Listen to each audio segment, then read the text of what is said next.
So I'm very pleased to welcome all of you to this important side event on advancing nuclear disarmament and non-proliferation education. This event is being held on the margins of the 2025 NPT PrepCom. We're very pleased that Japan, Kiribati, Mexico, the Nuclear Age Peace Foundation, its youth initiative, Reduce the Trend, CNS, and Peace Boat are co-sponsoring this side event. It is my firm belief that advancing disarmament and non-proliferation education is very closely linked to providing opportunities for young people to hear from esteemed representatives and for them to also express themselves on nuclear disarmament and non-proliferation. While we have many delegates here in the room, I also would like to acknowledge the many young people who are also here today for the side event. I'm very excited to kick off this event, and I would like to give the floor to Josephine Mute, who is the DPR of Kiribati, who will also provide additional introductory remarks. Thank you, Christian. Thank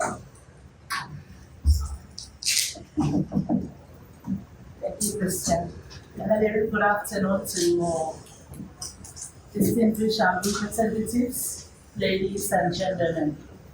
Kiribati is proud to co-host this important side event on nuclear disarmament and non-proliferation education with Mexico, Japan, NEP, RTT, both US and CNS. For the last several years, Kiribati has actively participated in the educational initiatives to educate and empower young people on the humanitarian and environmental impacts of the use and testing of nuclear weapons, in line with our desire to address the legacy of nuclear weapons. Kiribati experienced 33 nuclear tests during the height of the Cold War. For the citizens exposed to nuclear testing, many of them experienced severe cancers and post-traumatic harm. During the testing, some islanders were taken to a port to watch a Disney film to distract them during the test, and in other cases they were thrown together on a tennis court covered by a tarpaulin. Due to the legacy of nuclear weapons, Kiribati has actively accredited young people to its delegations at major nuclear disarmament and non-proliferation meetings. We have encouraged them to share their stories with the public and students about the humanitarian impact of nuclear weapons. We strongly believe in the need for Kiribati youth to engage in cross-cultural exchanges with their counterparts in Hiroshima and Nagasaki. Last August, several Kiribati youth traveled to Astana, Kazakhstan, where they participated in a special youth forum on nuclear justice and interacted with Kiribati and survivors. Our youth underscored the necessity for the international community to support provisions on victim assistance, environmental remediation, international cooperation and assistance. In March, a group of Kiribati youth met with both American students and Hiroshima Nagasaki High School peace messengers at a special event at the New York University. Our delegation strongly supports the need for young people to visit test sites as well as Hiroshima and Nagasaki to fully understand the humanitarian impact of the use and testing of nuclear weapons.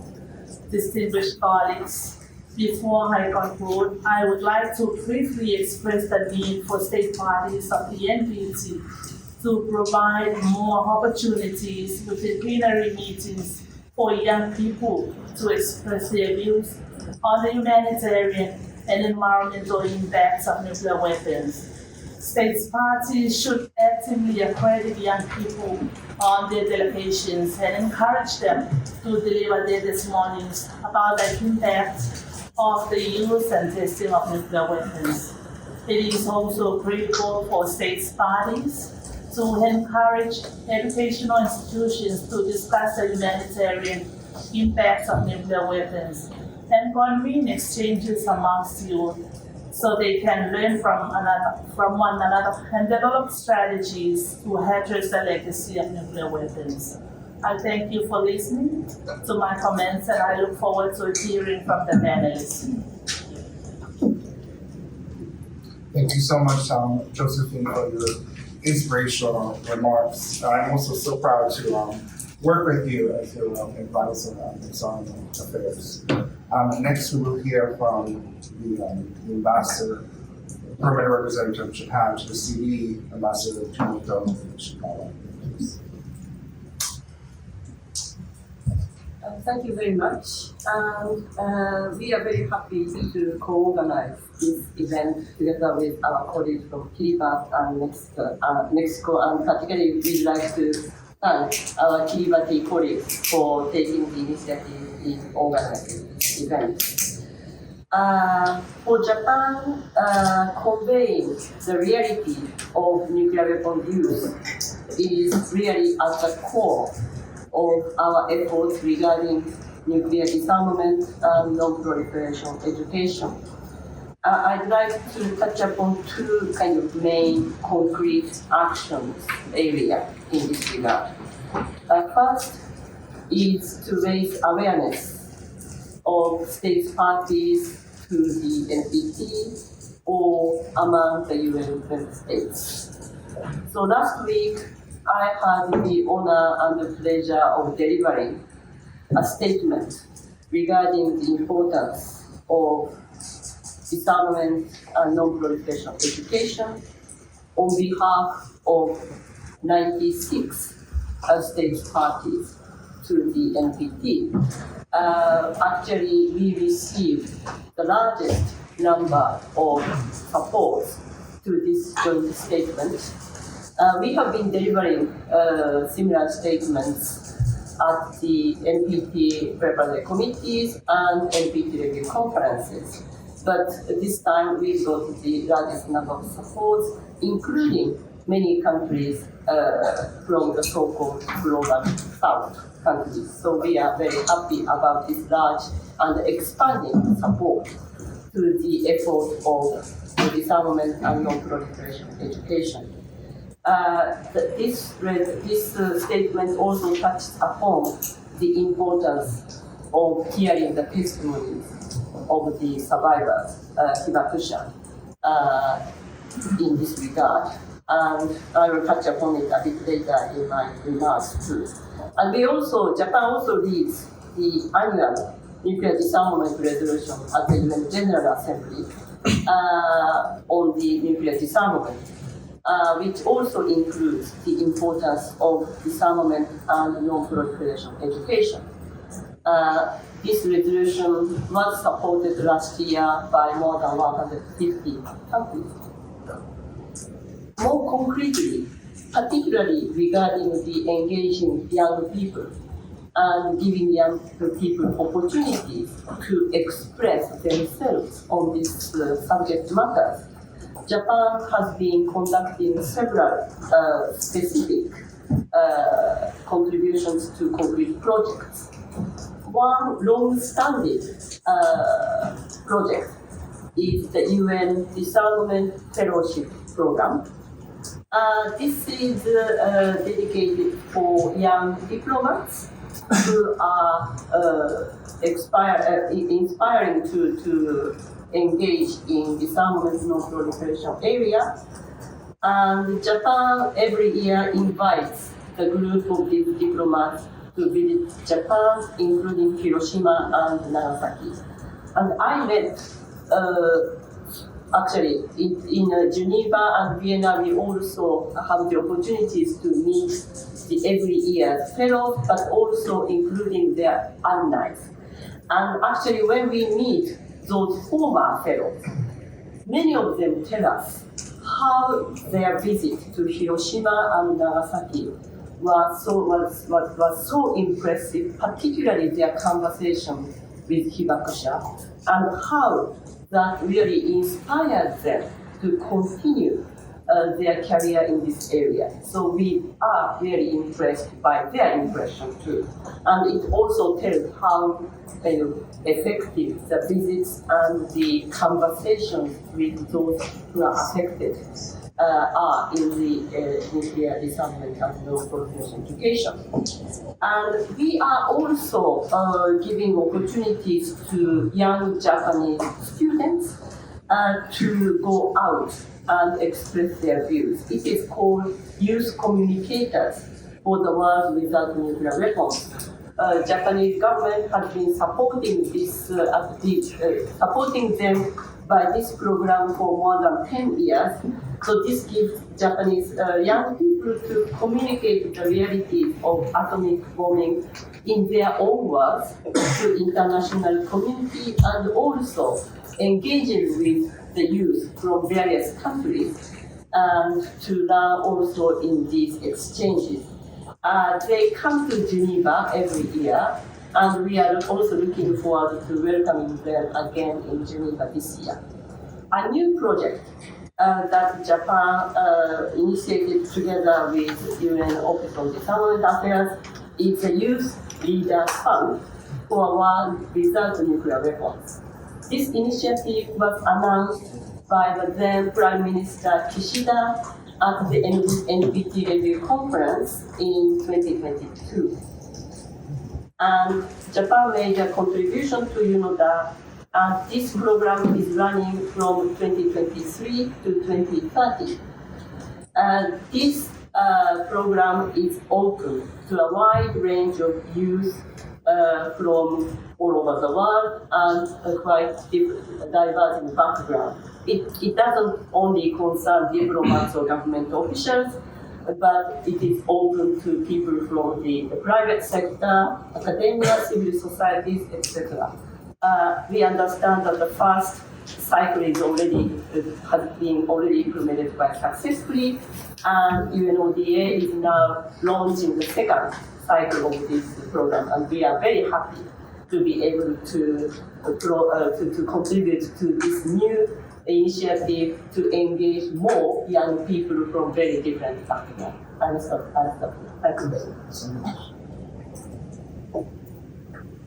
Thank you so much, Ambassador, for your remarks. Next, we will hear from Mr. Eduardo Sanchez, who covers the first committee for the permanent mission of Mexico and all matters related to nuclear disarmament. He will talk about Mexico's role on promoting education. Thank you very much, Christian. First of all, to say that we're very grateful to partner with our colleagues from Kiribati and Japan, and also all of the other co-conveners of this side event. For Mexico, the issue of education is one of primary importance. This is something that we've identified from very early on as one of our core priorities in our multilateral foreign policy, not only because of our moral understanding of what education, especially in the case of disarmament and non-proliferation means, but also to be able to secure our own future in terms of not having the threat of different kinds of weapons to our own country. So we have tried to partner with different actors, be it governmental but also non-governmental actors throughout the years to be able to create these larger networks. So not only the example of countries that we always try to lead with, but also institutions, major institutions that do this. And I would like to pinpoint a moment with the creation of a study that was pioneered by CNS back in 2002. And that's where we started to have a little bit more of focalized attention to that here at the UN. Mexico is the pen holder of the biennial resolution in the first committee for non-proliferation and disarmament education. This past fall, in October 2024, we had that resolution with very big support, including from our colleagues from Japan, as the ambassador rightly mentioned.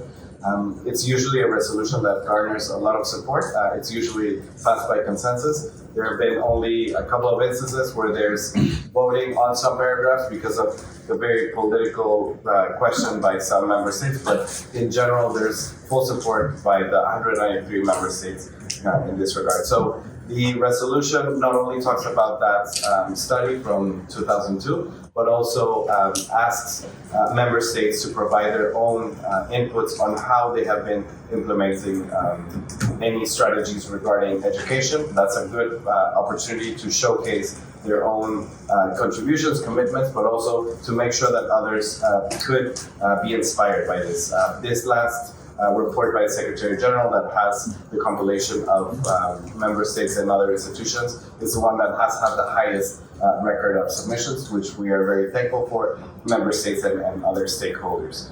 So we hope that that resolution will continue to garner more support and also create and raise awareness in that regard. The next resolution will be presented in 2026 as that biennial cycle. But there's another resolution that's presented by our colleagues from the Republic of Korea on youth, which has a very strong connection. So we try to always partner with them to make sure that there's interconnections with both efforts.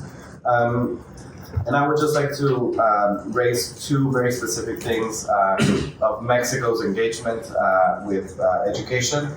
Every year, we also partner with our colleagues from CNS and the OPANAL Secretariat for a summer school for diplomats in Latin America and the Caribbean. So it's a very good opportunity to make sure that we continue to raise the awareness of non-proliferation and disarmament, but also train new diplomats in this regard. We usually try to get people that have no connection to disarmament and that they will be then initiated in this regard, and that their governments will have a commitment to continue in this path for them, be it posted at New York or Geneva, or at least in their own countries in the disarmament desk. So we've had a very good interaction, 10 years already. We're very proud to have had that 10th anniversary, and we hope that that summer school will continue to continue for many years, but also hopefully it inspires other regions that they could also create something of that similar nature. And one final other example is one that we've tried to support also, the Youth for Disarmament initiative by UNODA. There's been Mexican youth that have participated in that program. We're very thankful for them being selected, but also their continued putting Mexico's name very high up in the international sphere, but also in that interconnection with other youth. So we hope that other member states can also continue to support, if not financially, like we know that some countries can do, but also politically, like Mexico tries to do in this regard. So I'll keep my intervention here because I would also like to have that interactive section with colleagues participating here. Thank you. Thank you so much, Eduardo. So we've heard a lot about empowering young people and the importance of disarmament education. So in designing this program, I thought it would be interesting for a young person to ask some questions to UNODA regarding their role in promoting education. And we're so proud to have Lena, who is part of the Nuclear Age Peace Foundation's delegation to this NPT PrepCom. And NAPF has been involved in youth education since 1982 and has really focused on nuclear disarmament, nuclear justice, and peace initiatives. So I would like to give her the floor to ask a few questions to Riada Day, who's the chief for the Regional Disarmament Information Outreach Branch of the UN Office for Disarmament Affairs. Thank you so much, Christian, and hi again. My name is Lena. I'm really excited to be here today. So we'll just jump into it. The first question is, could you discuss the roles of the UN and of NPT state parties in advancing nuclear disarmament and non-proliferation educational measures? Thank you, Lina, for your question and for singling out ODA for question. And thank you to the organizers and the co-sponsors of this lunchtime event, and also for who is attending and is not taking a break from what's happening in the nearby conference rooms. And for us, it's always a pleasure to be able to talk about something that I see as a disarmament tool. Disarmament education is a disarmament tool, as powerful as a treaty can be, in my opinion. I will have to repeat a little bit what perhaps other speakers before me have said, and remind ourselves that the UN and its member states and its partners have had a long and rich history in the making and shaping on disarmament education, starting from the late 1970s, in fact. And while the World Disarmament Campaign might have come to an end in the early 1990s, shortly thereafter, with the initiative mentioned by Eduardo here, and the UN study on disarmament and non-proliferation education, the biannual resolutions and SG reports, the conversation around the importance of disarmament and non-proliferation education has continued. Now, I would be remiss if I didn't say that this maybe can be a prompt for others in the room, that the few studies and largely geographically limited studies that there have been to map a little bit what's out there in terms of disarmament education have shown that the offerings, the tools are few and far between, at least compared to the needs, one could say. There is a lot that is out there too. And Eduardo just mentioned this SG report on disarmament and non-proliferation education, which is largely based on the contribution of member states and partners and regional organizations and what they do on this front, which had the largest number of contributors this year, but that's not always been the case. And so I also have another question here for member states and contributors to this report. Is there anything that the UN and ODA can do to support your reporting and your contributions to this report?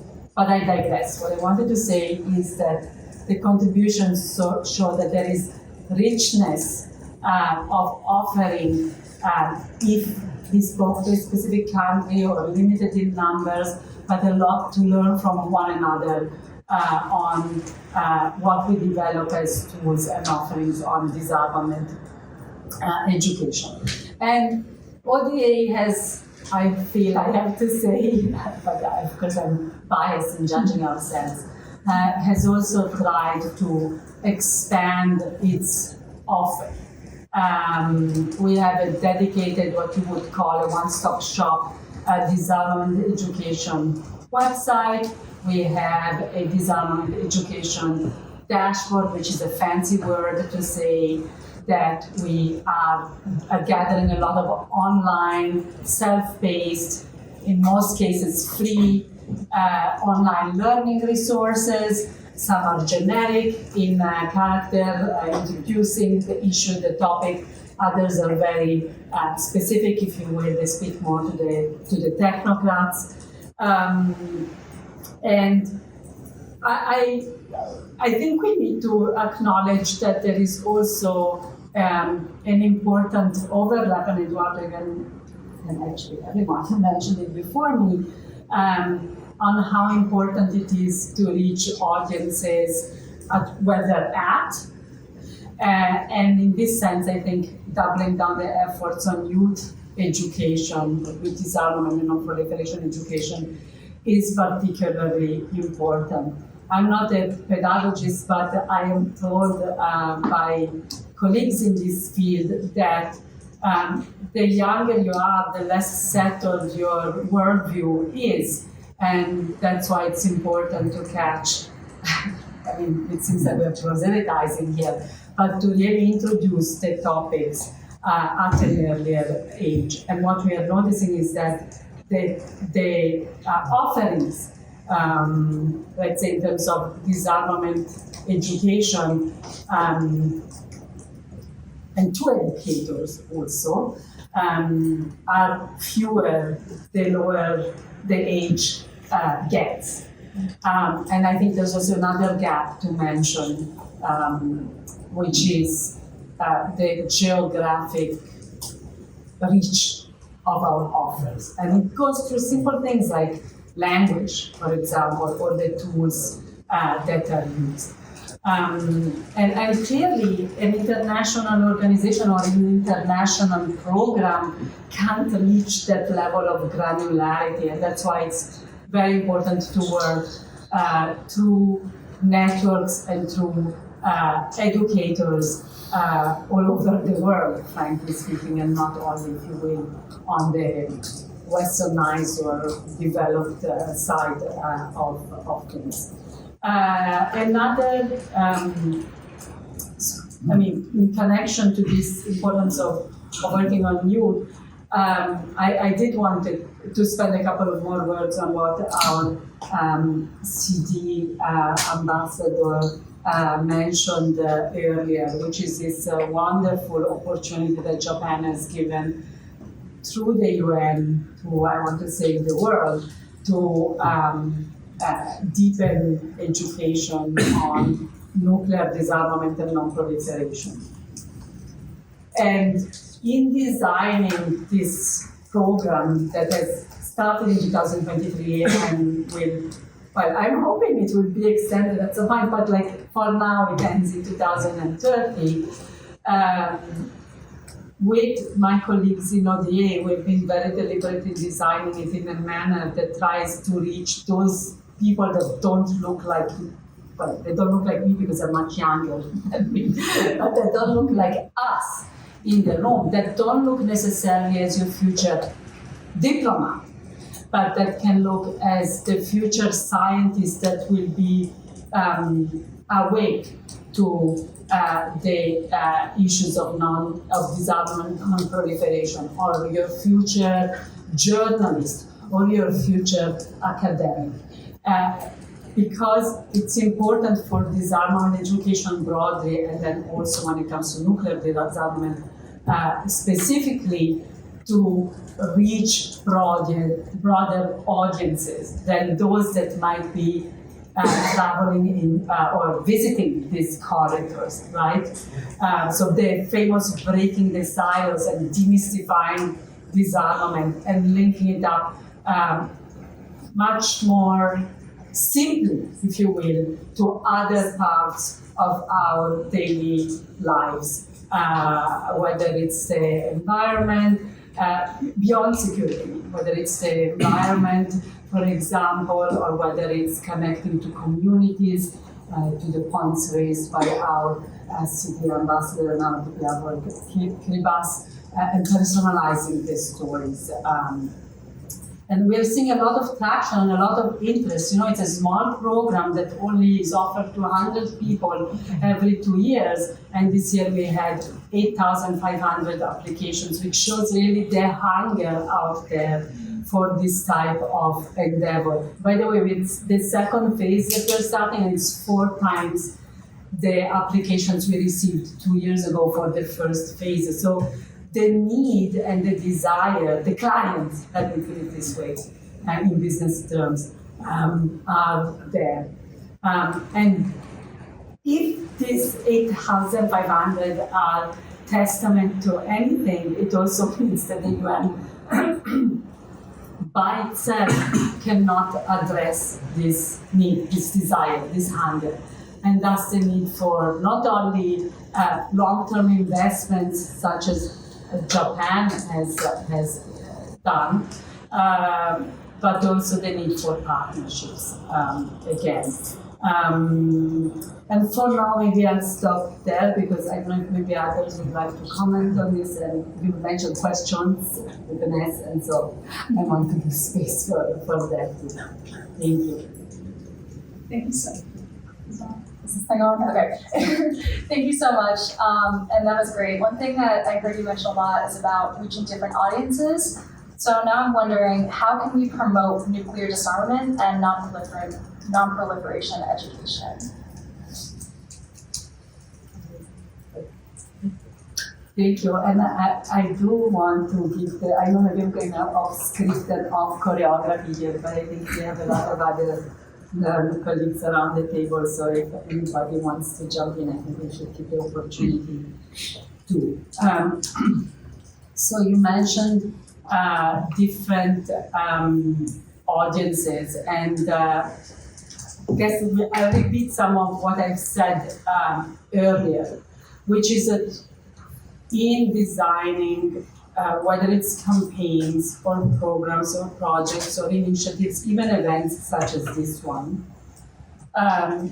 we need to think about the communities that are out there that have the potential to contribute to nuclear disarmament and non-proliferation, or more broadly, arms control equipment. So I think some of the matrices remain the same, whatever the weapon we are thinking about.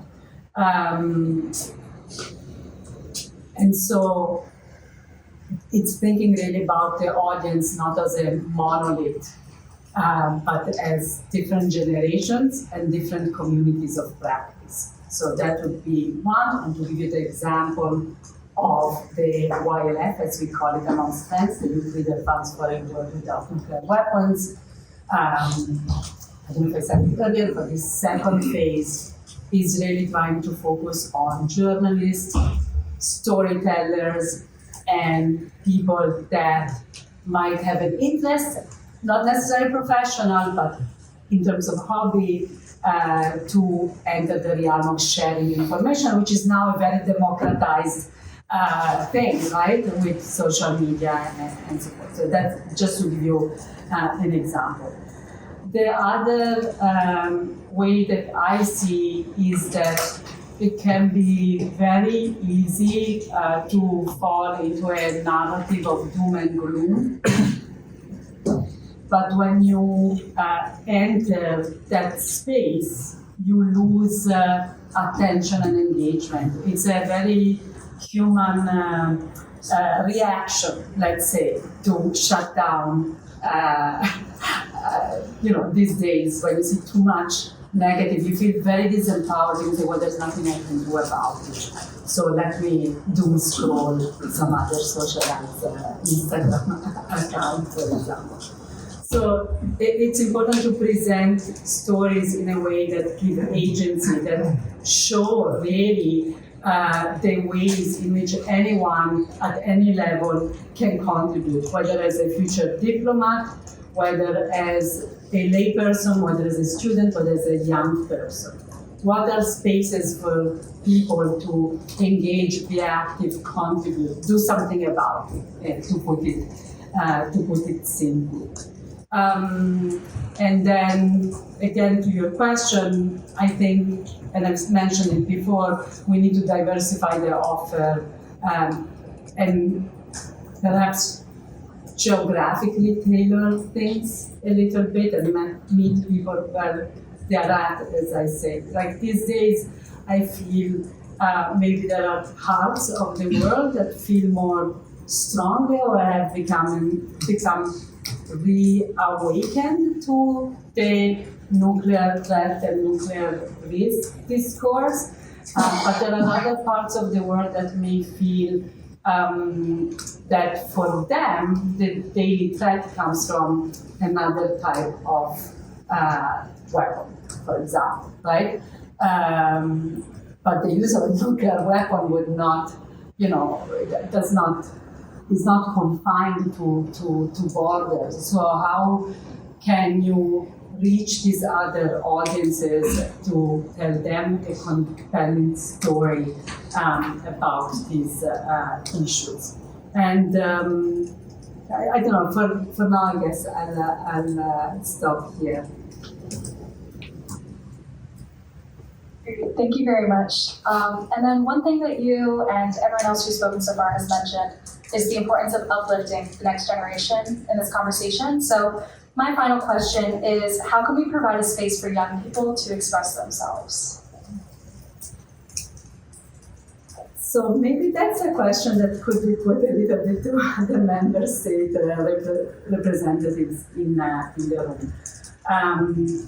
But I mean, the basic point has to be, the starting point, I would say, is engaging and educating. You can't, and by engaging, I mean making people, young people, curious about the issue, making them aware that there is an issue, that there is this topic, and this topic is still topical, right? Much to the point I said earlier, where do you meet people? You meet people where they're at and get them curious. The second is educating. Now, education sounds sometimes as a very patronizing word. Let me teach you, you know. But at some point, there is an element of providing resources where people can learn more about the issue. And then much like an onion, maybe you start with an outer layer, maybe you start with peace education, and then you go a little bit more deeper and closer to disarmament theories and so forth. And so the programs like those that you know, the APAC not only are running, coming to that. I think if I can speak quite frankly, there needs to be, and then there is a third layer, sorry, before I go into the fourth one, of showing the path to young people of what it can mean to engage in disarmament. And you can start in your own communities, right? Talking about issues in your own families even. It can go on to express yourself even through artistic means and campaigns. It can mean become a mobilizer if you want, right? With your own domestic political constituencies. It can mean joining your diplomatic service. It can mean joining another network or another organization and operating beyond the domestic level at a more international level. But to me, there is also a fourth layer, and I think that's where the international community as a whole has to be put a little bit to the test, which is we talk a lot about youth engagement, and I would say, I like to say that it has become a pillar of multilateralism, right? I mean, because clearly in the Summit for the Future, we have a resolution in the disarmament field that is one of the most co-sponsored resolutions. Nobody would deny that it is an important part of doing business at the multilateral level today. But when it comes to opening the room to hearing out young voices on substantive issues, not on youth engagement, I think that's where we could all do more and take a chance. And I think it was Mexico, maybe it was 2 years ago, during the first meeting you had a youth delegate on your delegation. And I think you gave him the opportunity to take the floor on a number of occasions. And I'm sure he was talking, walking the talk of Mexico policy-wise. I mean, you know, he was part of the delegation after all. But that's the type of practice that we would like to see replicated more broadly, really opening up the space and not opening up the side event room, but the actual room to allow young people to speak substantively on the issue and not how important it is for them to be in the room. So I see that as a next step, but maybe I'm going a little bit off topic from education and on youth engagement. Thank you both so much. And in terms of engaging, and providing opportunities for young people to speak actively wearing my NAPF hat, we're so proud that our two members of our youth delegation delivered the youth presentation in the civil society presentations. And youth empowerment has really been at the forefront and vision of NAPF's current president, Dr. Evan Hughes, who's really been focusing on youth engagement, empowering both students throughout New York City, both at NYU and Columbia University. Now I'd like to turn to Masaka Toki, who is the Senior Project Manager and Research Associate of the James Martin Center for Non-Proliferation Studies, who will talk about the importance of educational institutions and CNS's role. Thank you so much, Christian, for inviting me to this important side event. And my name is Masako Toki, and a lot of people mentioned the CNS, the James Martin Center for Non-Proliferation Studies at the Literary Institute of International Studies in Montreal. It's quite a long name, so CNS, that's where I work. And it's so honored to have opportunity to be on this panel along with such a distinguished panelist. And today, as Christian mentioned, I plan to share my perspective of a research and educational institute, highlighting our center's experiences and the key challenges and ideas for expanding this work, especially for youth who will shape our future. We already, youth is now keyword here, which I'm very excited. But I also wanted to, just having heard other speakers said, I also wanted to highlight the importance of a partnership. And for example, our center has been partnering with many other governments, of course, Mexico, and also we were also supported by the Japanese government, especially Ambassador Ichika mentioned the youth communicator, and our high school students program participants. In fact, I remember in 2016, high school students from America, Japan, and including Russia at that time, they became the first non-Japanese youth communicators designated by the Japanese foreign minister. So we are very proud of that.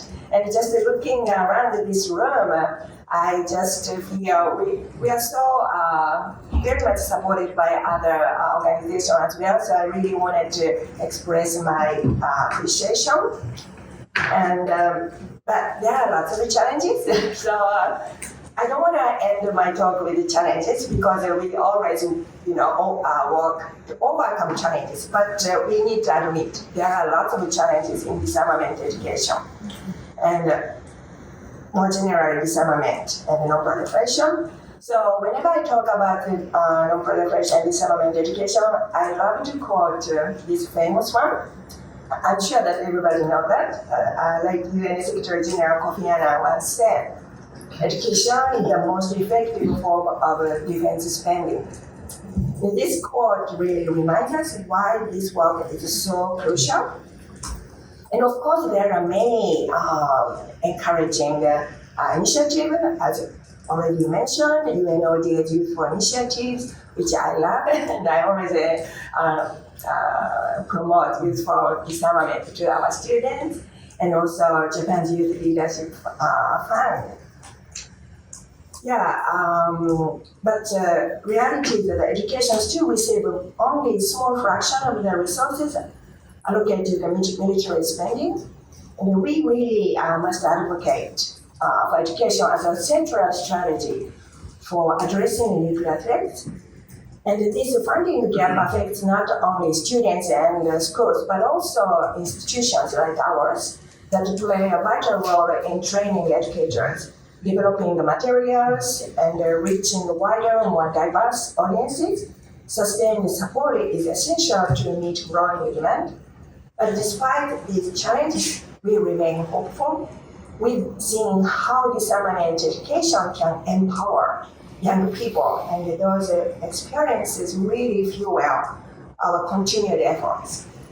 So disarmament and non-proliferation education has been central to our center's mission for over 35 years since its founding. I don't see my boss, Dr. William, in this room, which makes me feel less nervous, but don't tell him. Director Dr. William Potter frequently emphasizes that education remains an underutilized tool in advancing peace, disarmament, and non-proliferation. And especially now, investing in youth is more important than ever. In that sense, I really want to show my respect to the UNODA, the Japanese government, and other stakeholders. And one of our key initiatives is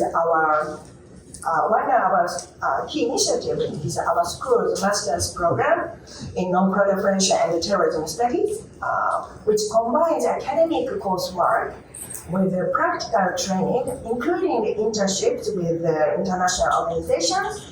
And many of our school's alumni are now playing important roles in advancing disarmament and non-proliferation efforts around the world. So if you are interested, I brought some brochures, a few copies of our school's information, so please reach out to me. And we have expanded our use of digital platforms and developed innovative tools to reach more global audiences.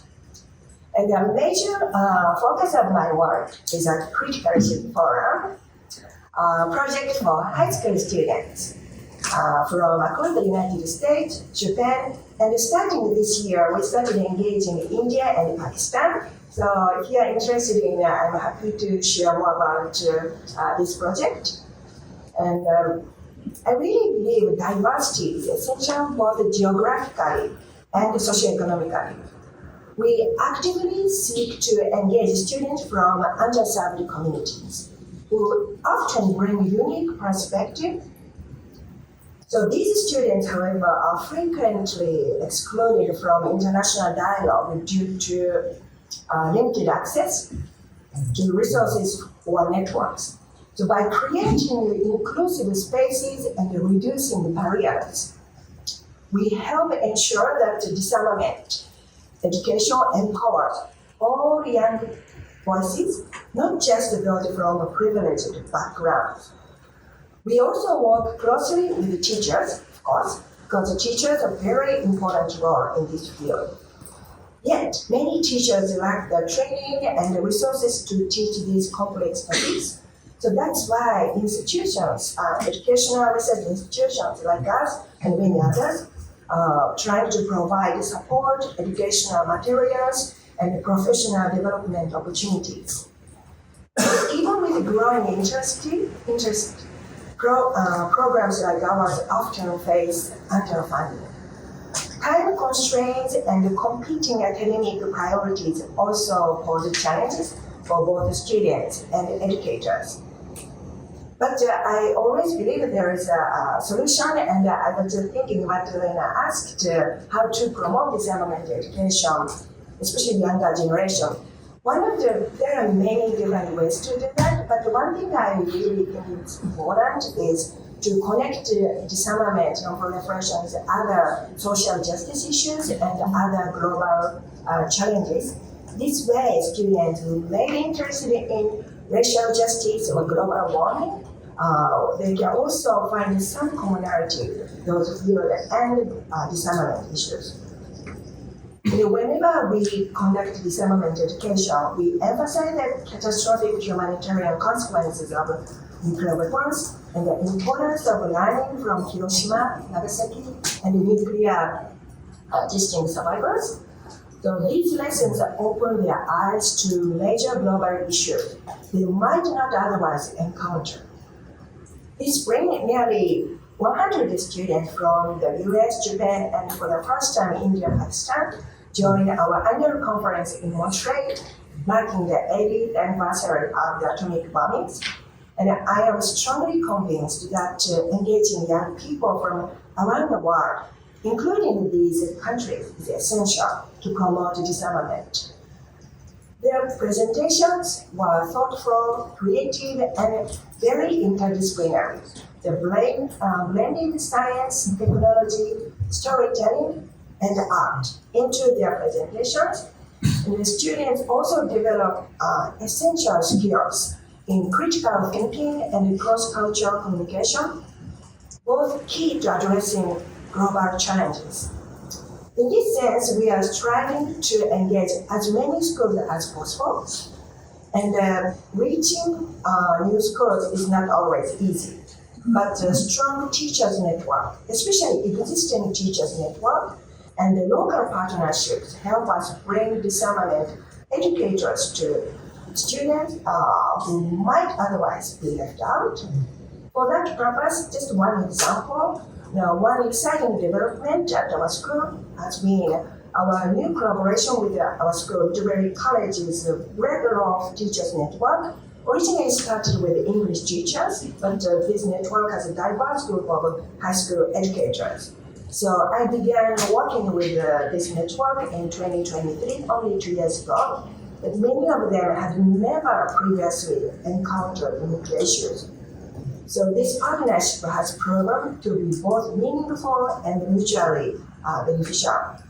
So disarmament and non-proliferation education is not just about raising awareness. By fostering critical thinking and cultivating empathy, it lays the foundation for a more peaceful, just, and sustainable world, and to strengthen the non-proliferation regime itself. I'd like to close with words our former UN Secretary General Ban Ki-moon from 2013 speech at the Military Institute of International Studies. And I was there, and perhaps that was my first time to be in the same room with the Secretary General. And this is I think this was very important speech. And our school was so honored to be chosen the United Nations Secretary General to make a major disarmament non-proliferation education speech. He said it is easier for students to learn the logic of nuclear deterrence than to learn to discard the myths that keep nuclear weapons in place. Education can also help to refute the claim that nuclear disarmament is utopia. We hear this year after year, especially from critics who seem blind to the social and economic cost of such weapons and the catastrophic human effects of their use. So, in conclusion, young people need the tools to think critically and militarize conflict and inequality and to imagine alternatives. When they are educated and empowered on these issues, they can contribute meaningfully to global discussions and help shape a better future. So we are so hopeful to see many young people in this room and beyond this room. So thank you so much. Thank you so much, Masako, for your comments. And next, we will hear from Emily McClone, who is the director of PrepCom US. Good afternoon, everyone, and thank you so much again to all of the organizers and permanent missions and partners and youth for being here today. Again, my name is Emily McClone, and I work as the director of the international organization PrepCom US. I'm the UN liaison here. I've been with PrepCom nearly 20 years, so I also started at a quite young age when I went to Japan and had the opportunity to live in Tokyo for around 10 years and studied also about Hiroshima, Nagasaki, and got to visit the Peace Museum in Hiroshima. And that really had a strong impact on my life as well. And then I joined Peace Boat, and I've been working with Peace Boat since 2004 as international coordinators and developing these programs together. And in 2008, we started our Hibakusha project for a nuclear-free world. So I wanted to highlight a little bit about that program and how we're working on youth empowerment today and what are some of the things that we think will be helpful, especially in disarmament education. So we have a ship that holds 2,000 people as we travel the world, visiting around 20 countries every 3 months. So we have quite a lot of young people, as well as what we like to call lifelong learners on board of all ages. And on our ship, we really like to focus on all of the United Nations Sustainable Development Goals. So for us, I think what we heard here from our colleagues as well, the intersectionality, not only focusing on nuclear disarmament, but also social justice, human rights, climate action, ocean conservation, because we are, after all, traveling on a ship at sea, and so many island nations have suffered from nuclear testing as well. So what impact does that have on the biodiversity and on the communities that have to suffer through the nuclear radiation for generations to come? So our disarmament education model that we like to say is kind of the 3 pillars. The first pillar is really understanding the humanitarian aspects of the issue of itself, of nuclear disarmament, and developing a sense of empathy. So learning from survivors, listening to testimonies firsthand. The second pillar is recognizing the threats and dangers that exist in the world today, which are increasingly challenging and hard to measure, and also changing often. So learning about those threats and really understanding what that means. And the third pillar is learning methods for taking action that facilitate disarmament. So again, being positive in our action, looking for solutions and how to overcome all of these challenges. We've had more than 170 hibaksha travel with the Peace Boat around the world, giving their personal testimonies about the effects of the atomic bombs, calling for nuclear abolition in around 100 cities. We also work with the Mayors for Peace program. I saw they have a great exhibit outside, and we are encouraging mayors for peace in every city that we visit on the Peace Boat to sign up for this program to promote nuclear disarmament around the world. And we've had more than 60 different countries participate in the hibaksha's testimonials. So having them meet with government officials, with civil society, and really talking about the catastrophic humanitarian consequences that these weapons have.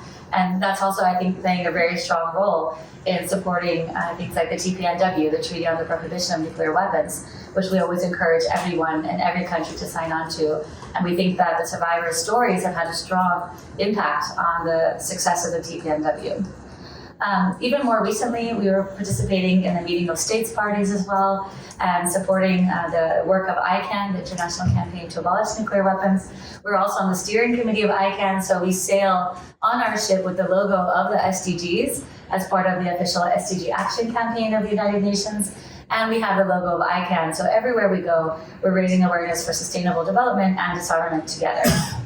And we really also believe that listening to the testimonies of the survivors is very important, but also creating spaces for nuclear survivors to come together and share experiences has also been something very unique to Peace Boat's work. So we've hosted over 4 nuclear survivors forums over the years, and we really believe that also including nuclear affected communities in the process is very important. So inclusion is crucial because people must be given an opportunity to participate in policy decisions that are about them. And also these stakeholder groups are playing pivotal roles in building the political will for nuclear disarmament and offer expertise in the lived experience of the catastrophic humanitarian and environmental impacts of nuclear weapons and how to address their lasting legacy. So we really believe that this inclusion is very key. And our first Nuclear Survivors Forum was held in 2021. So it was just when the pandemic was kind of starting, and we decided to make it a virtual conference because we were not able to meet in person. Peace Boat also had to take a pause during that time and think about how to restructure, how to move forward with our programs, as none of the international ports around the world were open. So we moved a lot of our programming online. And then we had another Nuclear Survivors Forum we've been organizing with the International Day Against Nuclear Testing, for example, which is every year, August 29th, which commemorates really this nuclear testing. And we had a program in Kazakhstan as well to support the Nuclear Survivors Forum. So also looking at the impacts and local commitments from communities that have experienced nuclear testing. And then recently in New York City, we held our 4th Nuclear Survivors Forum during the 3MSP. So we're encouraging these forums to be a continuation of our work for nuclear disarmament, education, and community building around these topics. I think that the shared testimonies, again, are so important. This year, it marks the 80th year since the end of World War II. And so Peace Boat, we number our voyages, how many times we go around the world. And this is our 120th global voyage.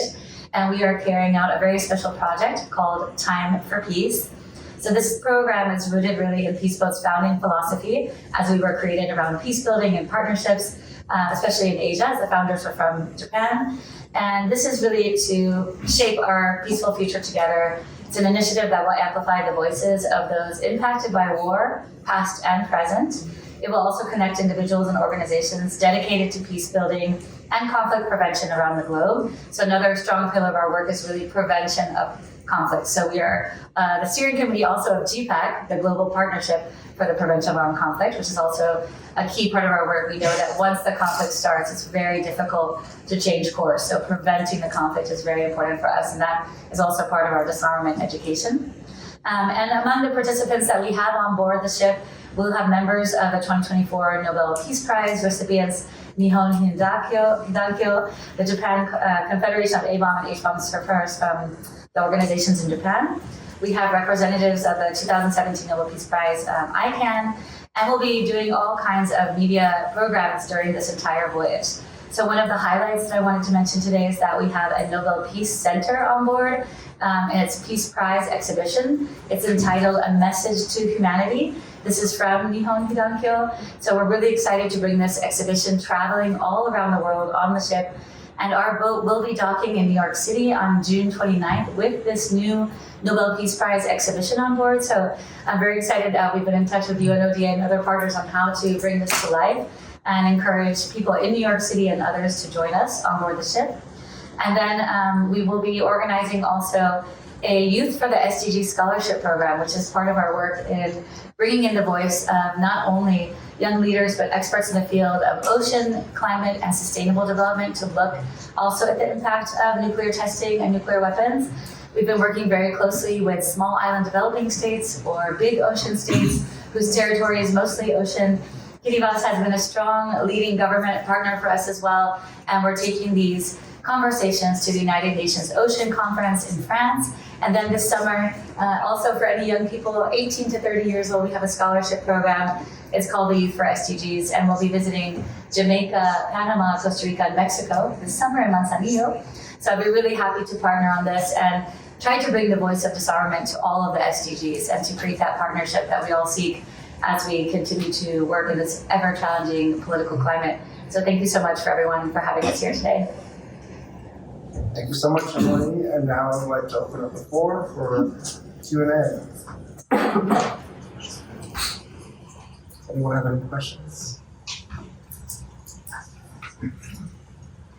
Oh, yes, please. Thank you very much. All the inspiring presentations. And I'm glad that the disarmament and non-proliferation education is spreading around. But at the same time, I would like to ask a couple of questions regarding the sort of how to disseminate the sort of the programs to educate the ordinary people, ordinary students on the disarmament and non-proliferation.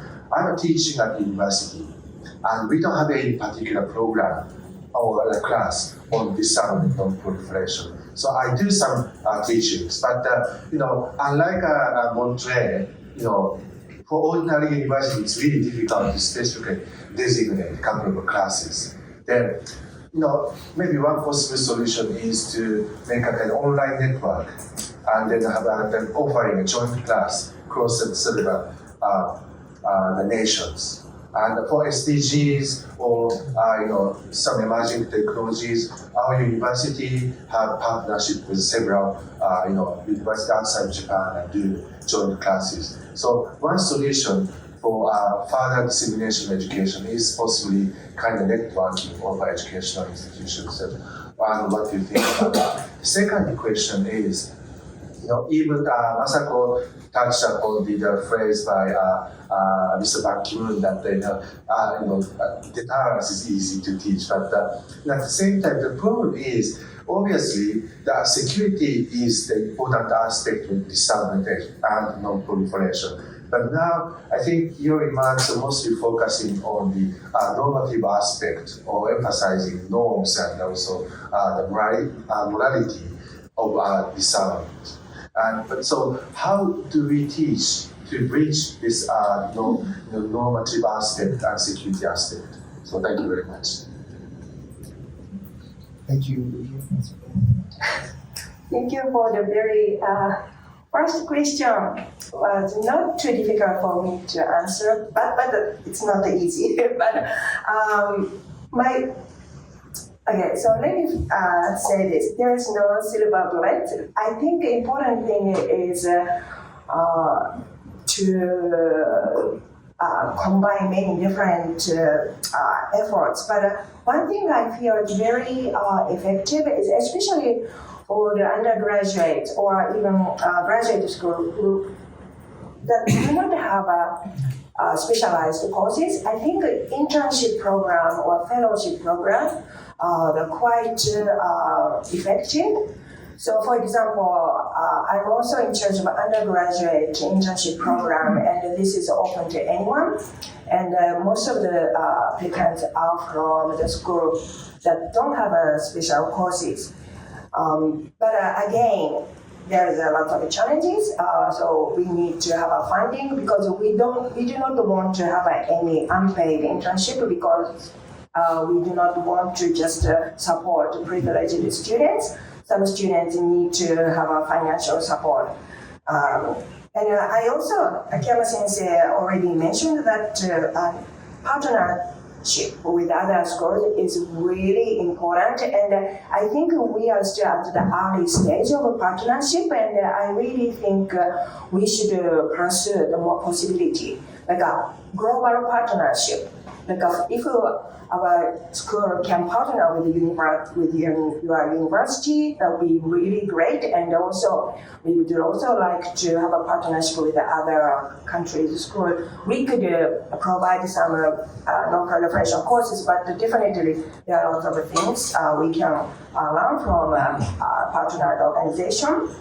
So this is actually not really answer. This is just some example, and I think we continue to make an effort to provide opportunities to promote disarmament and non-proliferation education. And the second question is more difficult because I don't think anyone has a good answer to this question. So that's why we need to continue to have a dialogue. One thing I am hearing, working at the U.S. Institute, coming from originally from Japan and working surrounded by the American students, and some of them are military background, I definitely felt and different opinions.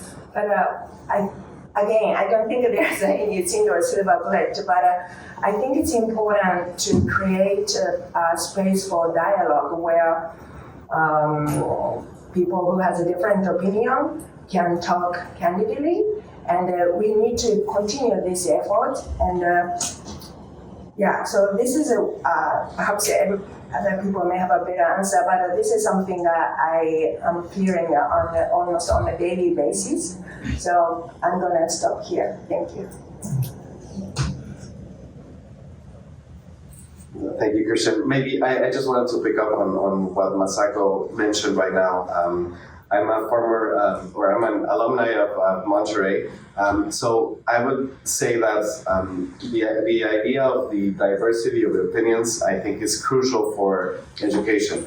I have the privilege to have attended graduate school with this very diverse group of students, some of them military background, others that were policy oriented, specifically in the United States. So, of course, I brought my own vision from traditional Mexican point of view, and I think that they were not always exposed to some of these ideas if they would have only been encapsulated in, only that type of discussion. But vice versa, I was also exposed to some of the other aspects. So sometimes that has helped me in my day-to-day work in saying, well, I was able to understand a little bit better that rationale that was taken by, military advisors and others that would be studying here in the United States versus if I would have only stayed with my own education back in Mexico. And maybe on that question of better connectivity and partnership, I mean, when I went to university in Mexico, it was in the early 2000s. We didn't have Zoom and any of these other new technologies. And I think that nowadays everybody would feel very comfortable in saying, well, we will have a webinar or an interactive session that could connect 1, 2, or 3 different partner universities. So maybe that can be one way of really fostering that. If it's not a complete course of disarmament, but maybe in an international security or international organization course, then there can be some time set aside for that partnership with others. And I think that there would be lots of institutions, but also universities that would be happy to go on board and do something like that. Yes, and before I give the floor to Rihanna Day, I would also like to comment that it is really important cross-cultural exchanges and being exposed to different views. Similar to Eduardo, I also studied at the Middlebury Institute.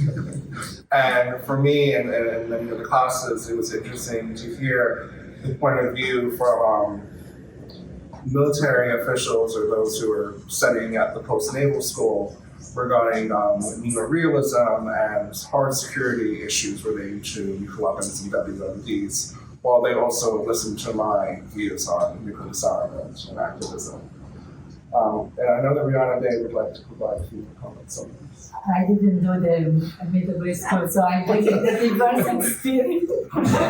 No.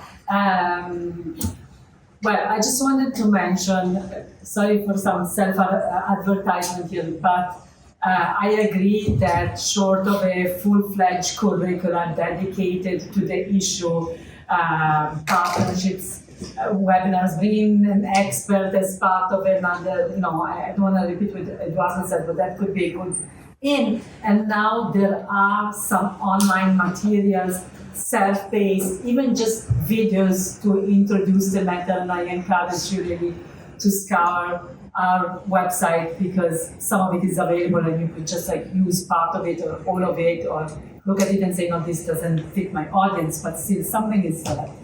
And then to your second question, because thank you for asking that question, because I think it's a question that we need to think about also as we develop the materials. And I often think, I don't come from the disarmament world, I come from I'm a human rights lawyer of training, and the word disarmament is so weird. I cannot connect it to reality, really, And so I think one way to bridge that, doctrines to normative to practice can be really also through other visions of what security means to people and how they connect to nuclear disarmament and non-proliferation. And we're dabbling a little bit in that in ODA, very light touch for now, I would say, but showing in very simple terms what is the connection between the environment and nuclear disarmament, or how between nuclear disarmament and communities match to their stories and why their stories matter, or educational materials on humanitarian approaches to disarmament. So these can be ways to complement, let's say, the more hardcore, way of educating on nuclear disarmament doctrines. But I also need to say, because I remember when we were discussing with the donor the making of the wire, this one program that we have, how important it is also to educate about nuclear disarmament in a manner that is conscious about the dynamics in the world, right? Not only in a vacuum. So I just wanted to put those couple of comments there. Thank you. Thank you so much. I know that time is very short. We're a bit over time, actually, but before we conclude, I know that one person has a very burning question to ask. I have to give her the floor because she's also my boss. So please. I apologize. I thought we were going until 2:45. So if we're okay, I'll just make a brief comment and then ask a very quick question to the permanent representative of Japan. On the comment, I think we can start earlier than college. I think we can start to teach elementary school kids about the concept of peace. What does peace mean to them? And I think that in high school, I don't think of it as so much specialized courses or an entire curriculum, but when they learn about the World War II in history, they should learn from Hibakusha testimonies. When they learn in science about chemical reactions, they should also learn about nuclear reactions and fission and fusion and how those work and how they relate to nuclear weapons. So I think there are lots of entries. We quite simply have a general public, and of course the children of today and the young students of today are the general public of tomorrow. We have a general public that today is so unaware of these issues. We need to start earlier, and we need to build up these conversations. And so I think that leads me perfectly to my question for the permanent representative of Japan, and really just to commend Japan on the efforts that it has made to promote disarmament education. And I know that not all UN member states can do the same, but there are some who could and who are not doing what you're doing. So how can we help you make the case to your peers and other states that could really be and should really be investing? I love that quote that Masako gave. The best defense spending is spending on education. So I'll end there. Thank you. Yeah, thank you very much for the question. In a way, Japan has a very specific history and experience. And many people around this table also mentioned the testimonies by Hibakusha. But Hibakusha, in its words, are not limited in nationality or origin, although it comes from Japanese language. So each country has its own way of addressing disarmament education. And actually, when we talk about disarmament education in general, or disarmament and non-proliferation education in general, maybe it may not be limited to nuclear even, because some countries, I think someone was mentioning that some countries are facing other types of security threats these days. But coming back to your question, I think it is important to have a kind of common effort, focusing on commonalities and what we can share and support together, rather than trying to emphasize the differences. That is the first approach. But also, when you mention this, people are unaware. Actually, we are also facing this generational gap. Because, for example, for me, my parents knew the war time from their own experience. They are not Hibakusha, but they know their own, they have their own war experiences, and they can tell it to me. But when we talk with younger generations, they have not heard these things from their parents, maybe from their grandparents, if they have communication with them. So with the passing of time, so we also, it's why Japanese government have been also kind of making a lot of efforts to kind of engage with youth, not only educating the youth, but engaging with the youth. And I met those high school students who came from Hiroshima and Nagasaki on this opportunity, and they are talking about the importance in their own languages, and they are communicating and discussing these matters with students from UN school or New York, and then they are also learning by these experiences of importance of dialogue, not only sending out a message. So I think by combining all these efforts, and each country or each institute, each individual trying to contribute in their own way, we can probably build a wider support to this effort. Thank you for your question. Thank you so much. On that note, I would like to conclude this event, and thank you for spending your lunchtime hour with us.